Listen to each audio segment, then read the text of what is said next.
Hey everyone, Nathan Long here, president of Saybrook University here in beautiful Pasadena. We're actually in Old Town Pasadena. It's so beautiful right now. This time of year, we're in fall of 2023. The leaves are sort of changing color. You know, it's California. You get sort of the mix and match of that. Sun's out, beautiful weather. It's that time of year where new students are coming into the university and continuing students are coming back. And today's guest is one of our continuing students. I can't tell you how excited I am to reconnect with him. Nearly 3 years ago, Chinmay Surpur was one of my first guests on this podcast. And it was at the peak of the pandemic, really. And I was inspired at the time by his passion and his focus around yoga, especially his nonprofit, Yoga Bharati. And we're going to check in with him, see how things have been going, where he's at, but also dig in a little bit deeper on the yoga side of the equation. So that should be fun, along with being very educational. I think you'll agree with me on that. A brief bio on Chinmay. Chinmay Surpur has his master's degree and BS in neuroscience. He got his master's at UC Santa Barbara. He's also the director of research at Yoga Bharati. He's a Ph.D. candidate in clinical psychology right here at Saybrook University, doing fabulous work with his colleagues. He has worked on initiating, completing, and publishing research studies at his alma mater, UC Santa Barbara, as well as at Yoga Bharati, and now at Saybrook University. All right, so let's get to it with Mr. Chinmay Surpur. Mr. Chinmay Surpur, it is a pleasure to have you back here on Saybrook Insights after several years. How are you today? I'm doing wonderfully today, Dr. Long, and it's, as usual, a pleasure to talk to you as well. Likewise, it was so good to see you live in person a couple weeks ago, and you were bright, shining, excited, which was fabulous. So two reasons for that. One, you've been in a doctoral program for a few years, so you're like still happy. That's good. Number two, you were like turning me on to all these really cool things you were doing, and a new student that you were really impressed by. I just really love your energy. So it's so good to have you back and see you back. Well, there's a third you forgot about. I got to see you. Well, that lit me up. Thank you. I appreciate that very much. That's awesome. So I want to hear about a few things about what you've been doing since then, but I think the sort of rewind for our guests, you were one of our highest downloaded episodes of all time, for the record. Really? Yeah, I think people really enjoyed hearing you. So maybe for our audience, tell us a little bit about you before Saybrook. So how did you find your way through life before you came to grad school at Saybrook University? I think for a very long time, I was looking for my place. I was always looking for, since I was a kid, since I was quite young, I remember my mom telling me you seem to never really fit in with the group that you're supposed to fit in with, like, your age group, your grade, your community, like the social group that you're in. Like, why is that, right? And then we'd kind of talk a lot about that. And I was always kind of into things like language, literature, philosophy, a lot more at a younger age. And as I was getting older, a big part of my life was service. It was being a part of community and serving community. So a lot of that, in my circles and my age group, it just wasn't really there. It wasn't really that present. And I always found myself kind of looking up to older folks a lot more, and the kind of work that they were doing. So when I finished my undergraduate education at the University of California, Santa Barbara, in biopsychology, I think they changed it to neuroscience now. I started to get more into the nonprofit world, especially within the field of yoga, which is, again, another unique sort of thing to get into professionally, primarily into like research, into public outreach. So I was traveling to different countries, and the plan was really to be traveling across the globe, meeting with various populations, various individuals, leaders of various communities, to sort of educate them and engage in a sort of cultural exchange about how yoga and indigenous forms of healing can be beneficial towards just maintaining and promoting health, whether that's preventative health or I mean, what we have a lot of in this country is reactionary healthcare, how it can kind of fit in there, right? And then as the pandemic sort of started, it just shut down my whole travel thing. And I was just kind of forced to do a lot of what I was doing remotely. And it was around the same time that I was coming into, I always knew I wanted to get into research, always knew I wanted to do a PhD, and always had a sense that it was going to be within the field of psychology. So just the sort of like combination of my public facing sort of work that I was always into, the sense that I had with people, just communicating with people, you know, eliciting change in a positive way, of course. That just kind of brought me into looking at a PhD in clinical psychology, and then specifically Saybrook. I found the values of Saybrook. I mean, I'd heard about you guys from a couple of other individuals. Another faculty, I think an adjunct faculty that you guys had a while ago, Dr. Prasad Kaipa, and he recommended that I should join Saybrook because of the work that I was doing.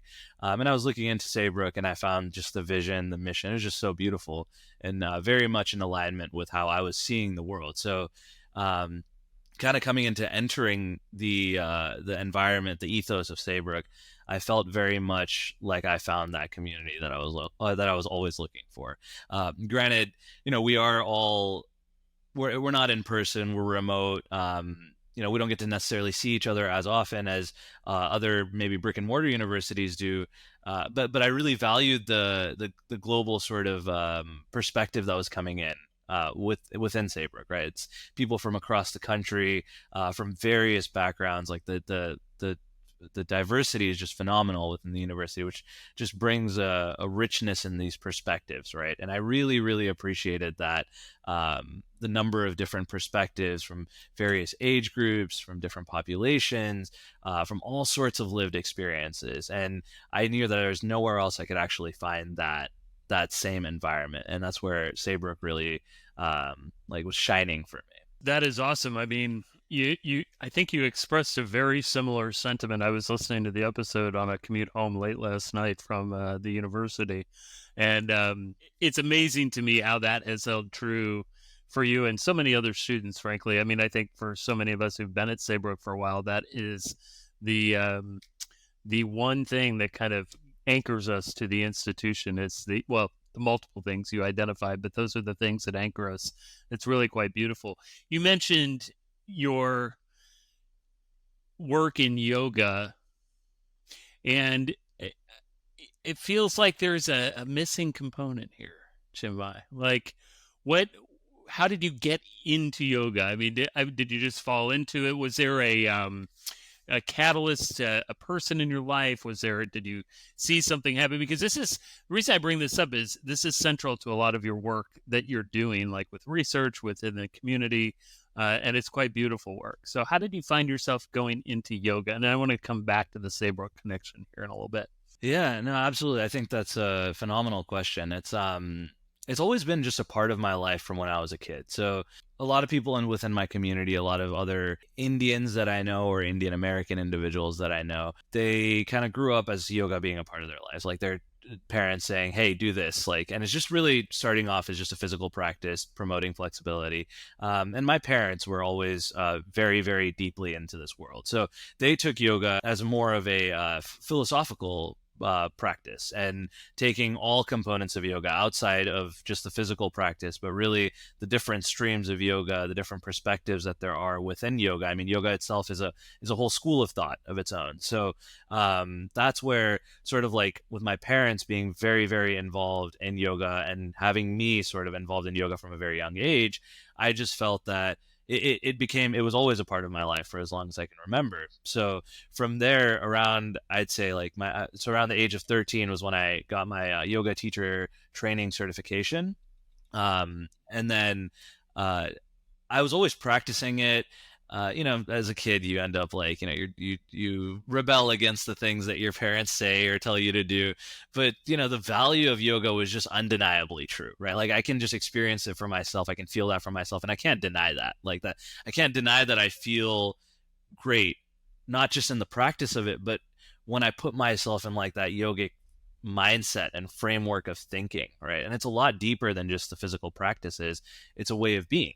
And that's really the thing that kind of got me realizing the impact of it. No matter what changed in throughout the course of my life, that was the one thing that was always consistent. And that was something that I could always come back to as a source of comfort, a source of strength, a source of coping if I need it. So kind of whatever I need at the time, I'm able to find within yoga.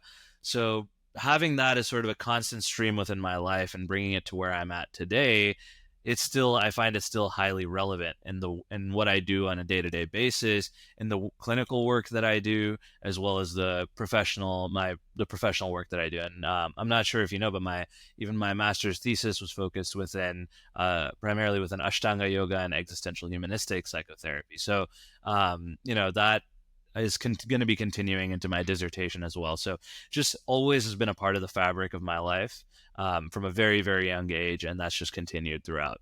That's really great. There's so much mythology about what yoga is and what it isn't, right? And you hit on this really important concept, I think, or notion, I guess, that it's a way of being.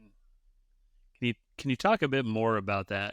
I think that ties so much into what we are trying to unpack here, especially with the work that you're doing with Yoga Bharati. So I'd love to hear more about that. Most definitely. I think, there's this common misconception that yoga is like an activity meant for those that have high fitness levels, that you're supposed to be able to bend over backwards and touch your head to the ground in some way. Like, I'll let you know right now, Dr. Long, like, I can barely touch my toes. All right. And I've been practicing yoga for most of my life. So I mean, there's this idea that yoga is about flexibility, yoga is about for the physical component, like a physical practice, about putting your body in these crazy shapes. There's just something very simple that I like to mention when it comes to yoga. I always say, if you can breathe, you can practice yoga. It's really that simple. Like I was in Trinidad and Tobago on air on the Guardian of Trinidad and Tobago, and we were promoting a Stop Diabetes Movement yoga intervention that we've been doing for the last 20, 30 years in combination with, in collaboration with SVSA University, which is premier yoga university in India that's been doing research in yoga for the last 40 to 50 years now. So they've established this very strong protocol. It's the Stop Diabetes Movement. And I was on air in Trinidad and Tobago, and just providing, like, I was in a suit, and they asked me, like, the anchors asked me, can you provide 10 minutes of yoga? And I'm sitting behind like a desk this high right here. And I'm like, how am I supposed to? All right, well, that's okay. I need to understand what yoga is for myself, right? Like, it's not just a matter of a physical practice. It's not just getting up and doing these crazy movements. Let me see what I can do sitting right here at this desk, wearing a suit, being mic'd up for 10 minutes, right? And all I did was just a few breathing practices just to promote peace of mind, some parasympathetic nervous activity. So just to get you to calm down, feel relaxed, feel in touch with yourself. And we got several calls after that, high viewership in the area. And one person, it really stood out to me. She called it, and she was in her 70s or so. And she said, I've had diabetes for the last 40 years, and this is the first time I've experienced relief from my symptoms at all. And that's with 10 minutes on air of practice, of just a simple breathing practice, right? And that kind of goes to show, right? It's a lot more than what we think it is or what popular media makes it to be. And then when I bring it to like way of life or way of being, right? It's really just it's a way of thinking of the world around us. It's understanding certain basic values like contentment, like finding contentment in anything that we do, being mindful in any practice that I'm doing. Like, Dr. Long, I'm talking to you right here. Like, it's important that my mind is here and it's not anywhere else, right? And that's really what yoga is. It's when I'm eating my food, I'm tasting every taste of it. It's that embodiment of mindfulness, right? And it's these kind of values that really go a long way of having contentment, having satisfaction, seeking not seeking material pleasure, rather seeking a larger, a grander contentment, and a way of just existing within contentment. And it's really that, right? It's really that sort of frame of reference of not seeking attachment or avoiding having material attachment. And all these things are, if you look deeper into it, are sources of our discomfort, of our disarray, of our dissatisfaction. And when we address that at its root, that's really all yoga is. So building onto that, onto the philosophy, it is a mind, body, soul, and spirit connection that's being promoted, and not just the body, which is often what's perceived in Western cultures or within popular media.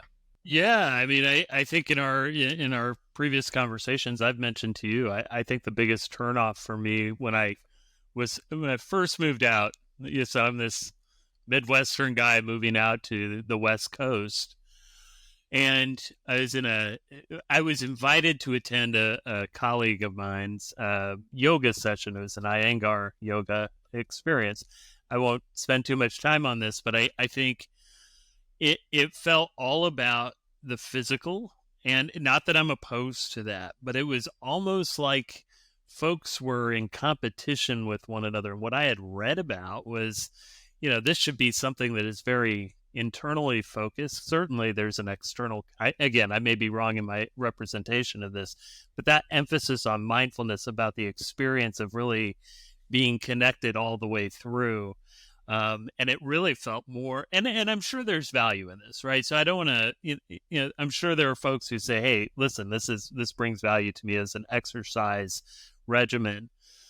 But to me, I think part of that has been the co-optation of yoga especially in Western society, is sort of missing the point, which is what you're driving at. It seems like to me the full embodiment of the experience of who you are, how you show up, how mindful you are about those experiences. I really appreciate how you frame that, because I think it's important for folks out there to understand that yoga is so much more than how it is both practiced and represented, especially here in the States. I mean, and that's not to knock anyone doing it, but take heed of soon to be Dr. Surpur's comments. So, I mean, that's exactly right, Dr. Lon. Like it is, and that kind of brings me to what Yoga Bharati does, right? Like the purpose of what our institution is and currently organization. And I can kind of speak towards like my goals with my doctorate, what I want to do with that organization, kind of turning it more into an institution, but kind of starting as the basis of it. We're hoping to break those preconceived ideas that yoga is an external, like it's just for your body, it's just to augment other practices, like it's so you don't pull a muscle when you're exercising or when you're running. Like, it's a lot more than that, right? And that's the whole like embodiment of our organization, is to take this these ideas that I'm kind of obviously, very briefly, very vaguely discussing with you, because we also do have those time constraints. But looking at that, this perspective of yoga, and really uplifting this perspective to make this more of what the generally understood idea of what yoga is to be. So, I mean, if you take yoga, you can make yoga an adjunct treatment to pretty much anything. Like you can utilize yoga to treat a variety of disorders. You can use it to promote positive health. You can use it to promote mental stability. And it has so many benefits to it. And these benefits can only really be brought out when you're looking at it from this perspective, and you're taking it away from the Western sort of, we're just using this as a physical practice perspective. got it. So the purpose of Yoga Bharati is really to promote that mission. And if you look into some of our offerings, like some of the classes we give, the training programs we provide, so we provide a yoga teacher training program, we provide a diploma in yoga therapy program as well. And what's interesting about those programs, and I've spent a decent bit of time studying different yoga teacher training programs from various institutions. And what's unique about our program is the amount of time we spend not practicing something physical. I was about to say not practicing yoga, but that's not what it is. It's not practicing something physical. We're spending like 30 to 50% of the time with our students, with our clients, with our participants, just talking. Like we're talking about philosophy. We're talking about these principles of yoga that, people are desperately looking for in a world where they're trying to make sense of things. They're trying to, and this is consistent. This is always going to be the case, right? There's always going to be people looking to understand what their purpose is and what the meaning of this whole thing is, right? And like what we do is help provide some of that insight. And it's not like we're giving you an answer, this is what the meaning of the world is, but rather this is a path that you can look for that meaning, right? You can find that meaning, you can make that meaning for yourself, you can find that purpose for yourself, you can understand the world in the ways that you seek to understand it through this pathway. And that's really all it is. So that's what we're hoping to promote within Yoga Bharati. And of course, the outside of the community work that we do and all of that, just solely the philosophical mission of it, are the underpinnings of Yoga Bharati really just come down to this, which is promoting the true meaning of what yoga is from its authentic roots, from its prehistoric roots almost, right? Like it's been around for ages. So from those sort of perspectives, really bringing the authentic version of yoga to the people. You brought up something near and dear to my heart, especially, and Chinmay, I think one of the exciting pieces around our conversation is the many opportunities here, especially over the next 2 years. I'm really hoping to call attention to the importance around integrative mental health, right? And the facets that go into this, and what you're talking about really speaks both to my mind and my heart.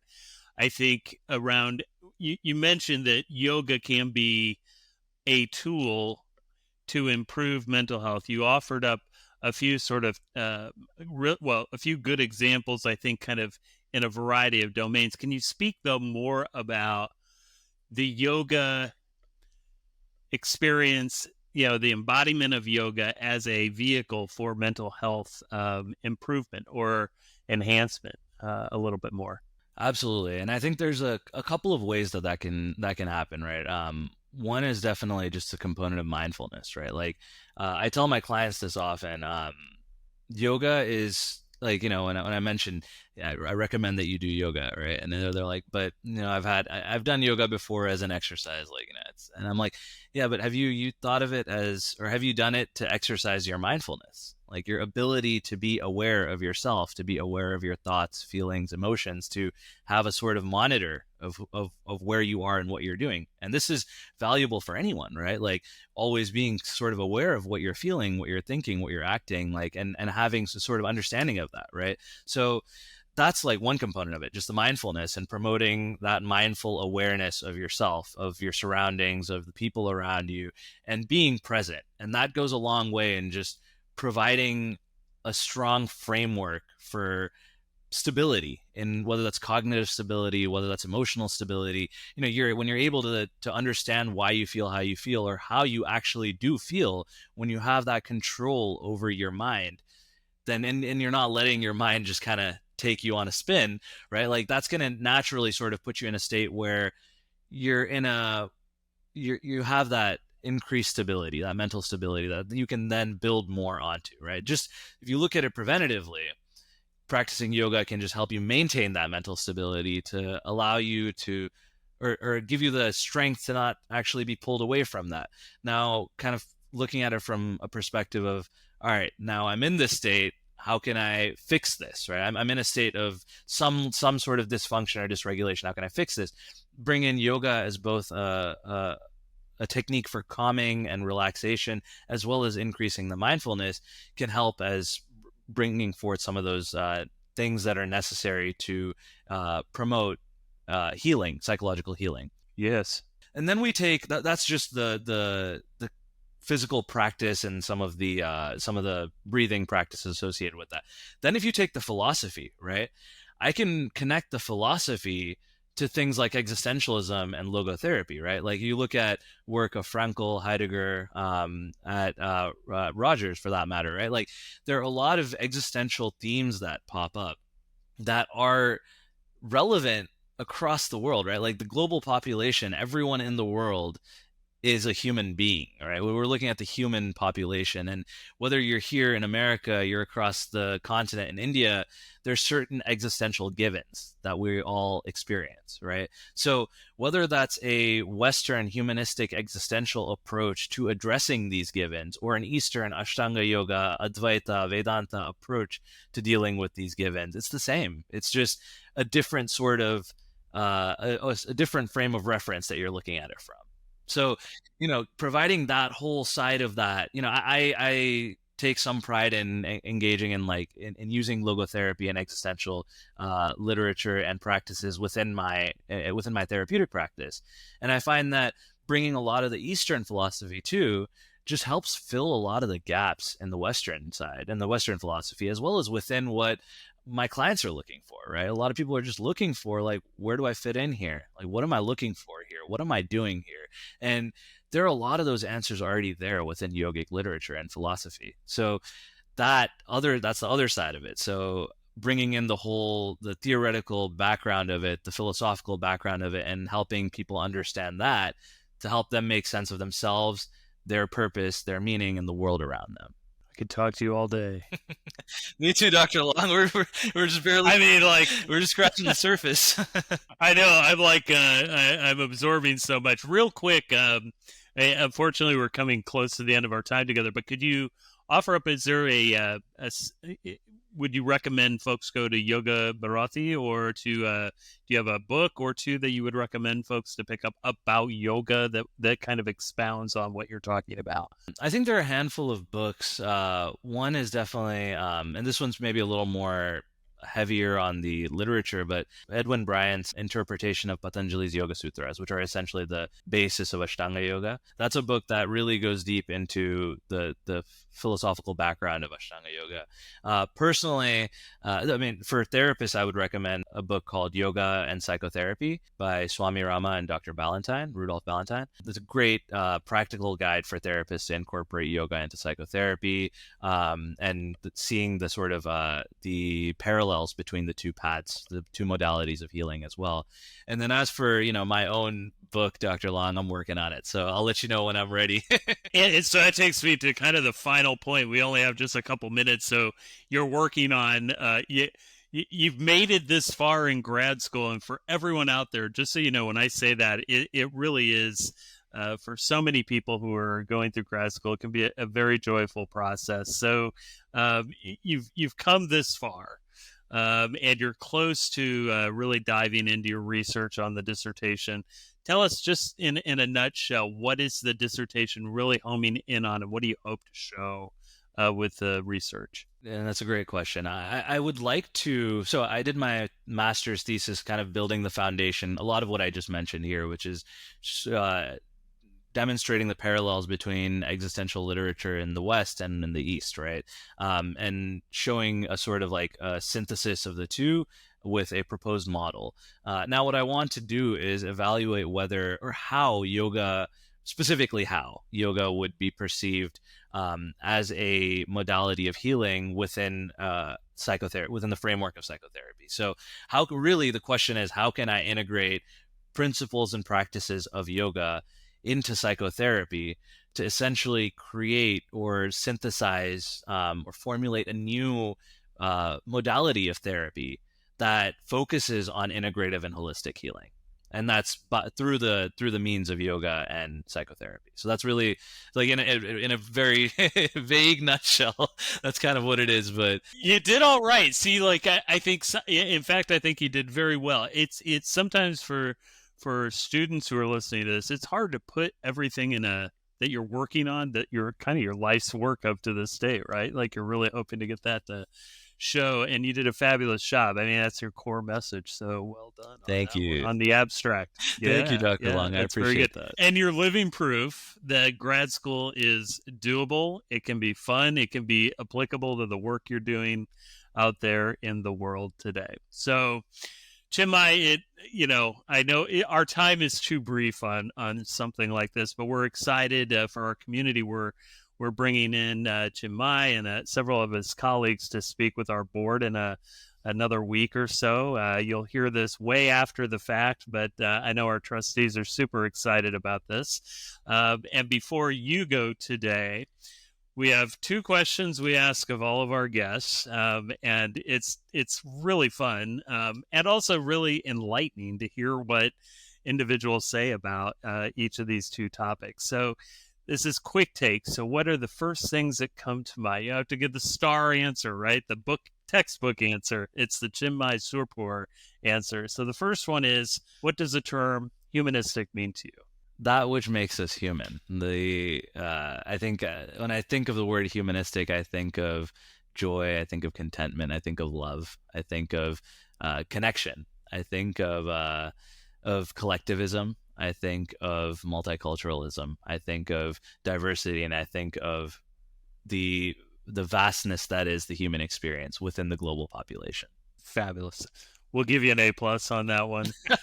I wish I could have influence on your comprehensive exams, but unfortunately, this is what. No, we'll see if they'll take the answer offline there. So, Right. and then lastly, for all of our audience out there, we found this to be tremendously insightful for a lot of folks. What are 3 things an individual, a group, an organization, but really focusing on the individual in this case, that they can do to help improve or enhance their mental or emotional well-being from your perspective? Absolutely. That's a wonderful question. I think one definitely right off the bat that comes to my mind is try to find happiness in everything that you do. Like if you can enjoy washing the dishes, which I genuinely do, I do enjoy washing the dishes. You'll never get tired of it. You'll never get bored of anything. If you can find the joy, find the pleasure, find even just some sense of satisfaction in everything that you do, then you're gonna love your days. I think the other component is just having some mindful awareness. Like I would recommend mindfulness for everyone.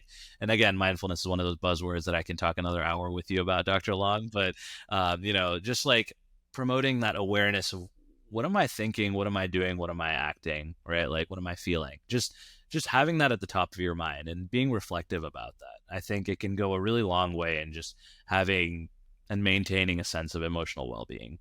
And finally, I would probably say just get outside, like use less technology and take advantage of nature while we have it. Like I'm in California right now, and in Northern California, there's some fires raging up north, and the air is getting smoky, and like really like get out when you can, and we'll have these screens forever, so try to get off these screens and get outside. You are part of a cohort of people.